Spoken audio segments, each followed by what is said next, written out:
Some encounters are so dangerous and so beautiful, they redefine the meaning of love. That's the premise behind Danny and the Deep Blue Sea, on stage now at Jobsite Theater. Alex Teixeira plays Danny and Georgia Mallory plays Roberta. Welcome. Hi, Thank great to be you here. for Yeah, having it's us. great Yeah. to have you. This is such a fun story to talk about. We were talking about the fact that this was on originally in 1983, and then they brought it back. And this is something that you both knew the story before actually being a part of this. It's one of my favorite plays, actually. Yeah. So I was really excited to be able to do it. You know, it is. Yeah, it's sort of a staple of theater education and collegiate elements that it's one of those you read. Undergrad, I perform these scenes, and I think it's a chance for young actors to have all this energy. Maybe you're nervous. Well, dig into this language, big emotions. It's really a gritty play, and so you really kind of can tap into so much. And then the teachers can say, okay, let's dial it back a little, because you start big, show us big, and then we can go. So did that kind of help you out being a part of this performance then? Having that background? I mean, it's sort of now, having read it, 20-something years ago, and then now getting to sort of take on who the characters are. Knowing the play is always a good thing. Having such a relationship with it growing up educationally, like that's a wonderful thing. So yeah, there was some like sort of delving in, but then of course, we've worked so much in theater that it's bringing that then skill set to it. It's just, it's a nice. There are like no words to describe it. I mean, if you're a filmmaker, a young filmmaker, you see your Scorsese. If you're into gritty New York theater, old school '80s, John Patrick Shanley. That's your guy. So for people who aren't familiar, tell me about the plot of the play.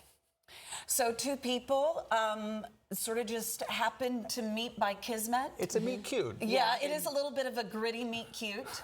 And then they both bring their own personal baggage with them. And they decide to spend an intimate night together. And the Takes next a lot of morning, convincing. it does.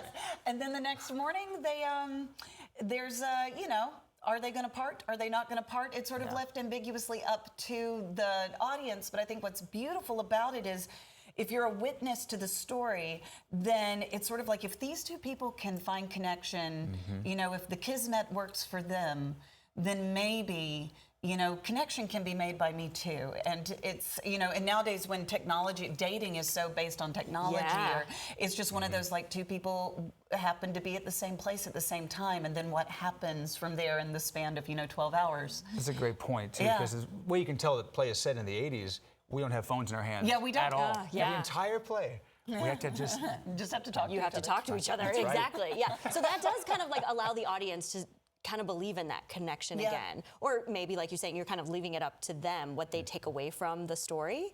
Yeah. Yeah? Yeah, I think we leave it sort of openly ambiguous at the end. Like, perhaps, maybe they will do what they talk about in the second scene. Maybe they won't. But whatever happened, they met.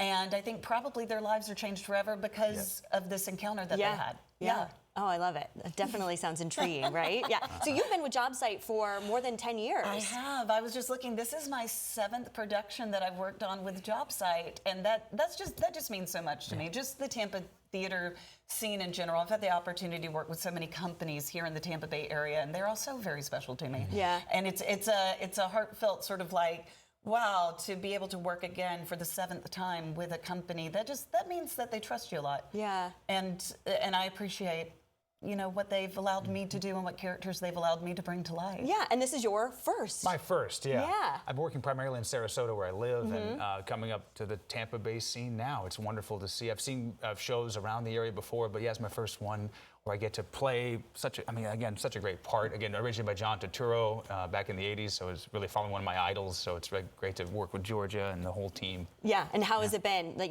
I know you mentioned the theater is so special and just... what's funny is like, so Alex and I had never met, really, other than we literally did the audition scene together at the audition like 3 minutes, and then we met the first night, but once you work in theater, and I'm sure it's almost the same in media, it's like the world is so small that you know somebody who knows somebody.